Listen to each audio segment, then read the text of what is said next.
എടാ നീ എന്തിനാ ഈ ദിലീപിൻ്റെ കേസിൽ പിന്നെ പിന്നെ വീഡിയോ ഇട്ടുകൊണ്ടിരിക്കണേ? നിനക്ക് വല്ല വട്ടുണ്ടാ?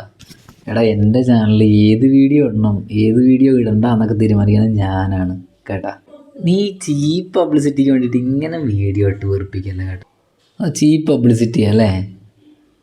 നീ അറിയുന്ന ഒരു പെൺകുട്ടി അല്ലെങ്കിൽ നിൻ്റെ വീട്ടിലൊരു പെൺകുട്ടിക്കാണ് ഈ ഒരു അവസ്ഥ വരുന്നതെങ്കിൽ നീ ഇങ്ങനെ സംസാരിക്കുമോ? അതില്ല.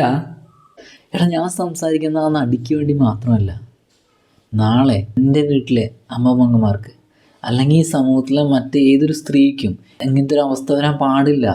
അതിനുവേണ്ടി മാത്രമാണ് ഞാൻ സംസാരിച്ചുകൊണ്ടിരിക്കുന്നത്. എടാ എന്നാലും 1-2 വീഡിയോ ഇട്ടാൽ പോരെ മാക്സിമം. ഇങ്ങനെ വീഡിയോ ഉണ്ട് ആവശ്യമുണ്ട്?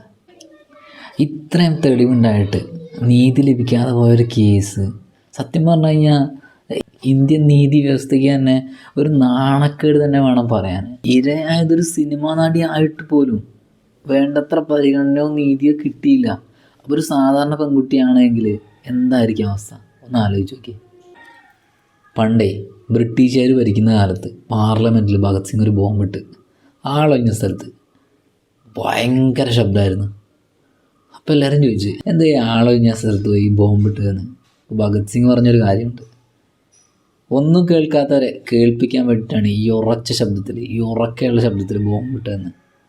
അതുപോലെ തന്നെയാണ് എൻ്റെ വീഡിയോസും. ഒരു വീഡിയോ കണ്ടിട്ടില്ലെങ്കിൽ അടുത്ത വീഡിയോ ആരെങ്കിലും കാണണം. ഇത് മാക്സിമം ആളുകളിലേക്ക് എത്തിക്കണം. ഇത് ചർച്ചയാവേണ്ട കാര്യമാണ്, നിർബന്ധമായിട്ടും ചർച്ചയാക്കപ്പെടണം. അതുകൊണ്ട് മാത്രമാണ് സത്യം ജയിക്കണം, എന്നാണെങ്കിലും സത്യം ജയിക്കണം. ഇരയ്ക്ക് നീതി കിട്ടിയേ പറ്റൂ.